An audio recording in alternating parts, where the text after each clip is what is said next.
Good morning, everyone. We're going to get started this morning with Allied Insurance, and I'd like to introduce Rich McElhaney. Good job. And Cameron Boots. Rich is actually the Assistant Vice President of Safety and Risk Management for Allied Insurance Brokers, based out of Pittsburgh, Pennsylvania. He has 26 plus years of safety and risk management experience, mostly in the construction field. And Cameron is a risk consultant also at Allied Insurance. Mr. Boots brings 5+ years of risk engineering experience in the construction and technology field. Although these two safety and risk engineering professionals are from two different eras and may have different approaches, they seek the same goal of safety and risk excellence. As technology advances in safety, bridging the gap between these two approaches are vital to every organization's success. Today, they will discuss 5 simple steps to bring the old and new together to accomplish uniformity within your company. Please help us welcome Rich McElhaney and Cameron Boots. Thanks, Matt. Thank you. Yeah, thank you. Hey, I'm really surprised to see so many people here. I am, and I want to thank everybody for being here. After what I saw last night, everybody had a good time, right? Right? I know I did, and I'm happy that everybody's here. Our title's called Bridging the Technological Gap in Safety, and we're talking safety. So when we talk safety, there's different aspects. So there's going to be technology and the people side, and everybody calls it the people side, HR. So to start off, like Matt said, I'm the AVP of Safety and Risk Management. Cameron and I both work out of the Pittsburgh office, but you can see here what I always say, the glamour shot versus the old guy. And if you don't know, I'm the old guy. I know I look young and stuff like that, so if you don't know, and Cameron's definitely the young guy. So you're going to get a good understanding how the old and the new way work today. So some of you may have seen our articles in the past Essay magazine. 2 months ago, we wrote an article on bridging the gap in safety and technology. And then last month, we published an article in the Apex section about not making your age an issue. So we're going to relate those 2 articles today in our presentation. So what we want to take away today, we want to take away the new way versus the old way. Talk about our millennial friends that are coming into the workforce that are already here. And why we're doing this and what we really want you to take away is building a better communication bridge for all your workers, whether they're in older generations with the newer generations and how they can work better, and also some suggestions for your company and going forward with this. So show of hands, and when we started going through this, honestly, folks, I didn't know what generation I was in. I really didn't. So let's do it this way, okay? So let's start off the first. How many millennials are in here? And you got to look. It says the birth starts at 1980 and ends in 1995. So if you're a millennial, raise your hand. Even you, Cam, raise it. Come on. All right. So next one is the Generation X, which I am, okay? How many Generation Xers do we have? All right, baby boomers. Look at this. Look at this, mostly baby boomers, so that's great. So we're going to concentrate on those 3 eras today. So I just wanted to let everybody know, do we have any silent generation here? All right, congratulations. Let's clap for him. All right, we got one. All right. Thank you. All right, so the old way, we talked about the baby boomers and the Gen X's and the millennials. We're going to talk about their safety approach each generation. And obviously the stereotypes are, we're hands-on generation, and Cam's generation is more hands-off and technology online, okay? So the old way, and I put this in and Cameron was laughing at me. Who remembers the overhead projectors? Come on. All right, because I remember it. And how about the Kodak slide machines? Yeah, when I did my 10-hour OSHA construction, I had to carry in 10 trays of slides. And it was crazy because my company, we had about 10 or 12 different sections of those. So when we had to update one slide, we had to make 12 slides, and we had to stick them in the same spot every time. And then obviously the tapes, You know, I had them numbered the same number as my trays, and it actually took me like 2 hours to get set up for this OSHA 10 hour. You know what I'm saying? So we remember the old way, and the old way was this, the safety cop. We were always the safety. Hey Cam, can you get off that phone, bud? Oh, sorry, I was sending a tweet. Oh, jeez. We were the safety cops, right? Well, I remember, hey, in Pennsylvania, the state police would retire, and guess what they would do in their retirement? They were the OSHA inspectors. They were. So literally, they were the safety cops. Don't do that. If you do that, you're gonna die, or we're gonna fire you, right? Obviously, we talked about hands-on, and we always tracked the old way, the lagging indicators, right? After the incident occurred, it already occurred, so we tracked those, and we put our lessons learned together, and it's after the fact. Negative reinforcement was key. I mean, I would do 100 things right. My dad would come to me, and I would do one thing wrong, and guess what he keyed on? The one thing all the time.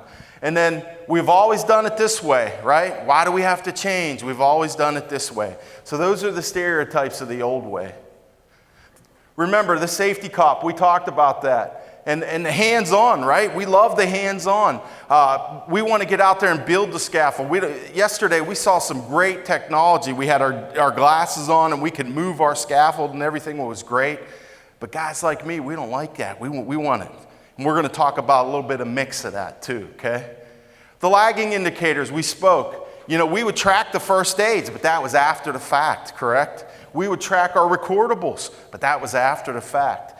We would track everything like our lost times and our lessons learned. Like I said, they're all after the fact. And we would all get together after something happened, but we want to prevent it. And Cameron's going to go in more of how millennials get in prevention mode. Negative reinforcement. I told you about my father. 100 things wrong. We would always come in. 100 things right and one thing wrong. Boom. We're just concentrating on that one. And remember these.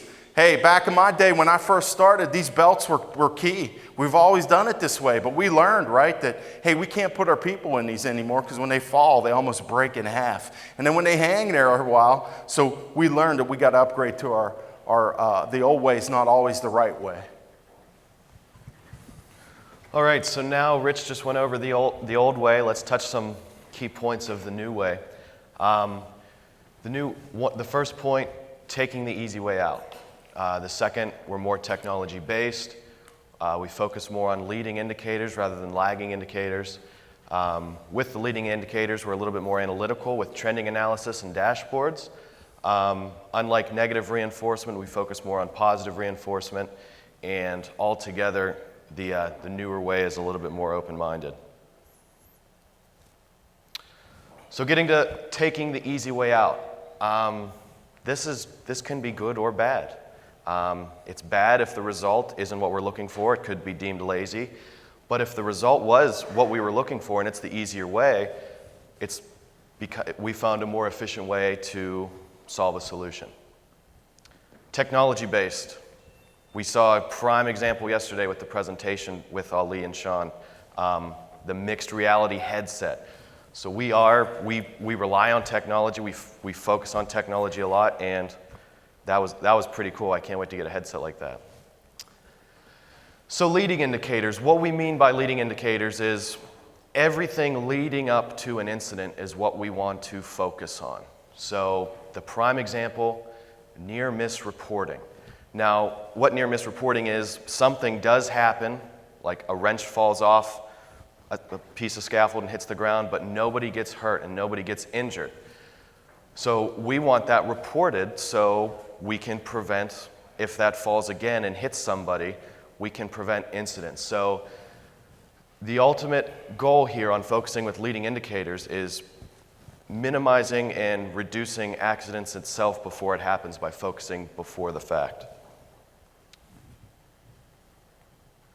So trending analysis, I'm sure dashboards, we look at dashboards all the time, whether it's for banking, whether it's Twitter, like I was just tweeting. And we're obsessed with looking at data, and we want to see all of the information in front of us. Positive reinforcement, like Rich was saying, how negative reinforcement is focusing on the one thing wrong. We want to focus on the 100 things right. We believe if a company is doing 100 things right and one thing wrong, they deserve to be applauded for those 100 things right. And by doing that, we look to instill a culture that eliminates that one thing. So more open-minded. Part of the article I wrote about not making age an issue was being more open-minded as a young professional. So I'm 25 years old, and I recognize the amount of professionals we have in this room that have been in the industry for so long, and I want to learn as much as I can. One of the prime examples of what I do is every conference like this, I seek to do a competent persons class. Whether I did the same one last year or I did the same one 2 years ago, just to see what's changing and to get more involved in the industry. All right, so the big scary word that's not trending in the scaffold industry, but the United States workforce, millennial. So I want to ask you guys some questions. What are some words that you usually correlate with millennials? Come on, we're laughing. And it's okay. So I'm a millennial, and we'll put a little disclosure out now. We know the stereotypes, but come on, let's hit them. Lazy. Yeah. Lazy. Silent. Okay. Soft-skinned. Soft-skinned. Impatient. Good. Know it all. Entitled, unfocused. Yeah. Yeah. So we did a little bit of a root cause analysis on millennials being safety professionals. That's the best way we know to go about things. When we broke it out into 4 points, why millennials are the way they are, why we do what we do, and of course, there are exceptions to this, so not all millennials fall to these. It's just our suggestion. So when we broke that out, we want to reach the millennial question. We've all asked it. We asked it at committee week at the Apex committee. That question is, what do you want? We want millennials to be attracted to our workforce. We want to work with millennials, so we're asking them, what do you want? I know what I want is I want to make an impact. I want to have a purpose for what I'm doing, but also I want free food and beanbag chairs. So we've noticed, in the workforce, companies are giving millennials what they want, and there's still something missing. So It's true, we had to put a beanbag in our office. yeah, I have my beanbag chair. I get free food from Rich all the time, but I still want something more. So the 4 points we broke down with our risk analysis is, number 1, we're going to discuss parenting. 2, technology. 3, patience. And 4, the environment. So getting into parenting. Now this is the quote that I've seen in the Wall Street Journal, the New York Times, other presentations, specifically the big TED speaker, Simon Sinek. And that quote is, different parenting strategies. So the prime example of different parenting strategies and being raised was, everybody gets a trophy. Yep. Right. What do we think about that? Everybody gets a trophy. That's So. right. A reason why this was an issue, so being raised in that culture of always getting a trophy and then going into the real world and realizing you don't get a trophy for showing up to work. You don't become the employee of the month for just being there. This is a prime example right now. Does everyone know who James Harrison is from the Pittsburgh Steelers? Come on, Steeler fans here, right? We're Pittsburgh, we're Yinzers, so we're always going to use our City of Champions as examples. So James Harrison has 2 sons, and they were in a training camp with the old quarterback of the Pittsburgh Steelers, Charlie Batch, and they came home with trophies. And he said, what did you win? And it's like, no, we got them for being there. So James Harrison took those trophies back to Charlie Batch, gave them back and said, my sons aren't getting these trophies, they haven't earned them. And he actually tweeted, so that's how I saw it. And It was a big uproar in Pittsburgh. Everybody's like, oh, but people like me, we know why, right? So once they enter the real world and they realize not everyone gets a trophy, what this is starting to do is creating a lower self-esteem. So millennials need something to fall back to. That's where we get to the second part, is technology.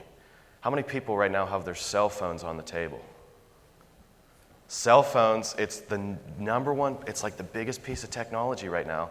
It's part of our lives right now. 30 years ago, did anybody have a cell phone? Some, the big, you had to roll it into the room and everything. So when a millennial uses a phone, when we get a text, it feels good.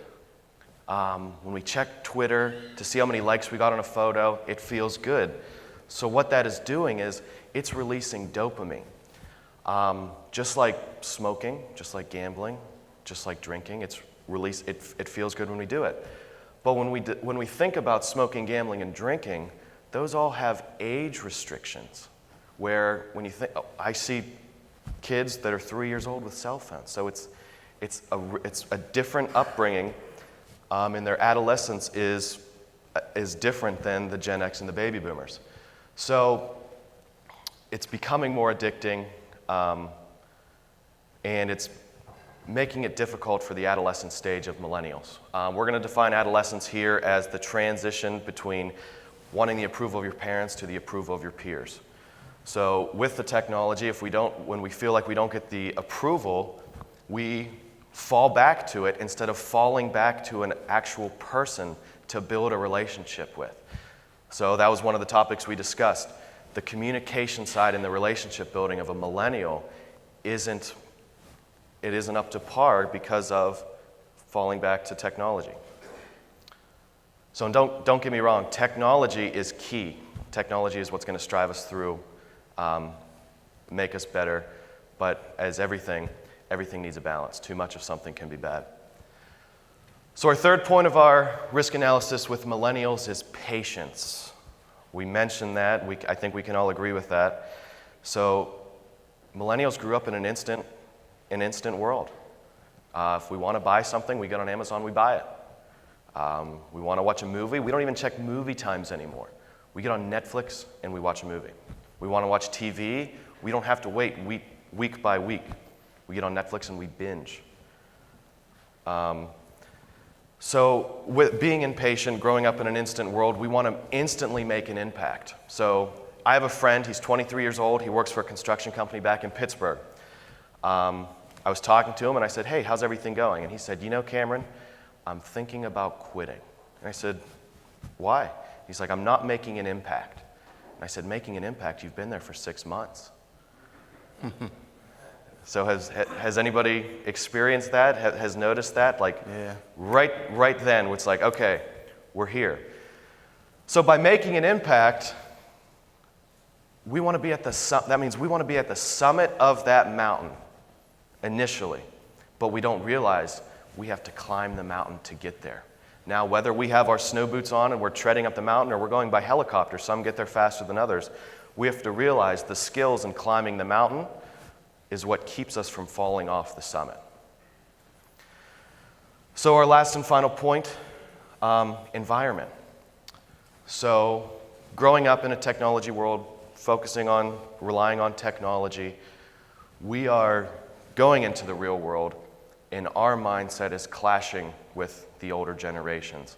And what's it doing? It's clashing with our confidence, so we are falling back to technology. So this is a suggestion that we have that it's worked at Allied, and it's great for relationship and communications. When we have a meeting, whether it's in a job trailer in the office, we leave our cell phones out of that office room. And the reason we do that is, so let's say 5 minutes before the meeting, everybody's on their cell phones. Everyone's checking their mail, checking the weather, seeing a funny post from Dave Glabe. But they're not sitting there asking and having the conversation like, hey, how's your dad? Hey, did you hear we got that job last week? So they're not communicating, and that's what ultimately builds a personal relationship with your workforce. So remove the temptation. That's really what we found the solution for the environment. Take the cell phones out when we shouldn't have them. Specific example, if you're out with a group of friends and you pull your phone out and you text another friend that's there, at dinner, that's somewhat of an addiction. Think about when you wake up in the morning and the first thing that you do is check your cell phone instead of saying good morning to your spouse. That's become an addiction. A big example is dating for millennials. We really don't go to the bar anymore to meet people. We get on Tinder and we swipe right. That's our first date. So with these four, the main solution in working with millennials that we found is they don't want to be managed, they want to be led. So don't manage, lead. What we mean by this is be motivating to a millennial. Include them in a job that they normally wouldn't be included on, with more teamwork. And ultimately, that's what we found has really worked with our company and suggestions that we have moving forward. All right, so we've discussed the old way and the new way. We've touched base a little bit with millennials. So how do we now bridge the gap with the old generations and the new? So look, we bridge the gap. All right, so this quote was said by Mark Zuckerberg. Does everybody know who Mark Zuckerberg is? Okay, Facebook, right? The founder of Facebook. So he said, generational change is not a problem to be solved, it is an opportunity to be optimized. So we talked about the new way of taking the easy way out, and if that's the end goal, it's more efficient. There was another statistic in the Wall Street Journal that said 25% of millennials work harder than any generation before them. Now, before you start throwing things at me, the reason why I say that is it's not that we put in more hours, but we take the easy way out. We find easier ways to do things. We can send a bid from our cell phone in the truck, not while driving, before we even get back to the office and submit it. So we've found easier ways to do things. It's the truth what Cameron says about that. The first year or two that he was with us, he was doing things that actually within a couple hours it would take me a week. We would do trending analysis and I would have all the papers and incident reports scattered all over my basement. And I had the color code markers and I was marking stuff off and I would tell him these stories and he would laugh at me. And literally he could have everything that I was doing that took me a week, he could do in a couple hours, which was pretty impressive. So we mentioned Mark Zuckerberg, and this is a prime example of what he was able to do. He was in his dorm room in Harvard with a laptop, and he created Facebook. He created social media. He connected grandmas nationwide. So communication is the key, and what we want to do now is we want to go and I want to tell everyone how the Generation X likes to be spoken to by the millennials. And it all comes down to 3 steps for me. You know, the first one is respect, okay? We expect the respect from the younger group. When I was younger, we respected the baby boomers, okay? So the first one's definitely respect, and the second one is, hey, maybe I want you to listen, stop and listen. Because sometimes I'll look over at Cam and he'll be looking at me and I'm like, well, I know the light's on in there, but is he really listening? Okay, and then I start looking for the cell phones and stuff like that, but we have our policy to keep them out, so I know he's listening. And guess what? The third one is, I like when he comes to me and asks me for my opinion. He does. He comes, hey, Rich, how should we do this? How should we do this? How did you do this in the past? You know what he does? I see it calculating in his head, okay, the old guy, he said we do it this way. And in a matter of minutes, like I said, the thing that took me a week, he can do in a couple hours. So those are the 3 things that I like when the millennials are speaking to me. So how we want, now reversing that, how we want to be spoken to, how millennials want to be communicated with. After you give us our free food, Moe's with the chips and the queso, we want to be led, I would say. Going back to the article in the magazine, not making age an issue, The reason I said that is be part of the professional team, not making age your issue so the stereotypes don't apply. Working with your team on jobs that we normally wouldn't work on, and creating that atmosphere where the communication is starting to increase, because we've noticed in the millennial generation the communication bridge is not there. So we're going to suggest a 5-step approach on how to bridge the gap in technology. And like I said, people too is the human resources within your company. So we broke it down to 5 steps. So step 1, and I always use this analogy, okay, demonstrate the technology up front and allow the team to decide. Some companies come in and say, hey, we're going to use this, and this is what we're going to use because it's most affordable, this, and this. When I was in the field, I wouldn't come in and tell my workers that, hey, this is the safety glasses that we're using. I don't care what you say. They fit my price range. I would come in with 5 different pair. And I would say, hey, we're going to vote on which ones you folks like to wear. And guess what? I never had an issue with people not wearing safety glasses because they made the decision. So I'm saying the same thing with technology.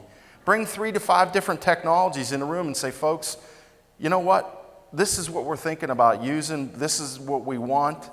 Now let's make the decision as a group, because people embrace it more if they're involved in the decision-making process. And this fits our model of how we've discussed building relationships and instilling confidence. The prime example, imagine if you're deciding on those 5 pieces of technology and your cell phones aren't in the room, and you have representation of the new employee that just started last week who's 22 years old, and you have your top guy, your top 55-year-old guy that's been in the industry for 30 years, and they get to bounce their opinions off each other. I mean, it's going to make a millennial feel very confident as their opinions being heard, and it's going to increase the confidence within your team. So number 2 is customize your training. A mix between online and hands-on. We found that the mix is the best. A while ago, I got online and there was online training when I was in the field, and my guys would go and they would do fire extinguisher training online. And it was the most boringest thing ever, they said. So we changed it up that we would have them do the online, and then we called the local fire department. They came out and set stuff on fire, and guess what? We pulled the pins, and it was great. The millennials loved it. The older folks like me loved it, and they shared everything together on what to do. You know, aim at the base. You know, don't do this, don't do that. So it was great to have the hands-on. How many of you guys stopped at our booth yesterday and got to play the Harness Hero video game? Anybody play it in here? No? Okay, we got 1. All right. 2. All right, good. So just a brief description of what it was. It's free to download on the App Store, and you're inspecting the harness. You're picking the best anchor point, and once everything's inspected and you feel like you're in compliance, you slide the guy off the roof to see if it worked. Okay, the people who played, did your guy make it? No, it didn't, huh? Something was wrong. But, you know, on that same lines, you know, Cameron brought this to me, and I thought it was awesome. So the mix would be to actually take a person and let them hang in the harness, because that's how I learned. I was out in Denver at Red Rocks, and they put us in a harness, and they let us drop a foot, and that's how you really learn the mix. So quickly identify the obstacles that come with the new technology also. So how many of you have you ever thought of your cell phone and cell phone usage as being an addiction? It's part of our everyday life. We really don't look at a cell phone as being addicting. So we want to quickly identify the obstacles before using the technology. I mean, in the 50s, a lot of people didn't think smoking was addicting. So as the new technology comes out, it's important to realize this before and keep a balance before it becomes an addiction. So let me ask, people that came from the States, did you turn all your roaming and everything off? Because I'm not getting any phone calls. And it's great. I love it. It's driving me crazy. Yeah, it's driving him nuts. It's awesome. So provide your team with a real person to go to. That's very important, a real person. This is just another example of building relationships with actual people and not relying on technology. So instead of falling back and saying, hey Siri, how do I do this? You're just like, hey Jim, I'm having a little bit of trouble like this. Can you help me?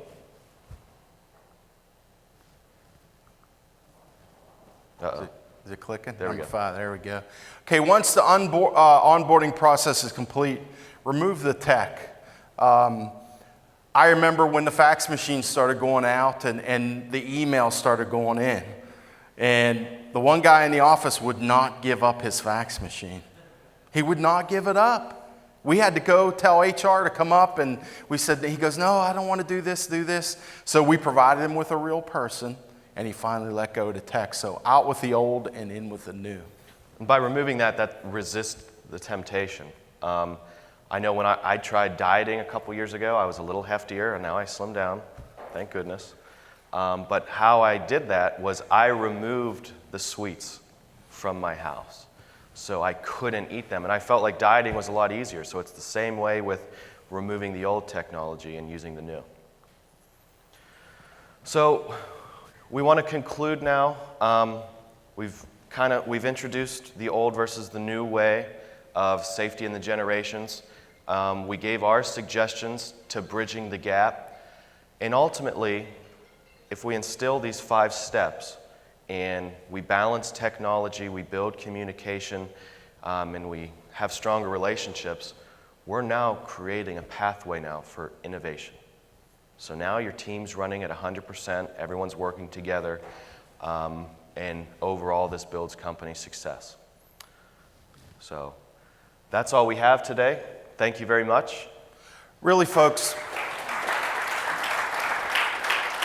it comes down to the older folks. When Cam first came in, it comes down to the older folks being a little bit open-minded and sitting back and listening, okay? Because once I listen to them, and I keep coming back to the whole week thing coming down to 2 hours, it's just amazing how more efficient we can be and things like that. So I appreciate your time today. We'll be around. I don't know if anybody has any questions they want to ask now, but we'll be around if you have any questions. So The rest, go ahead. I just want to know who's got the trophy for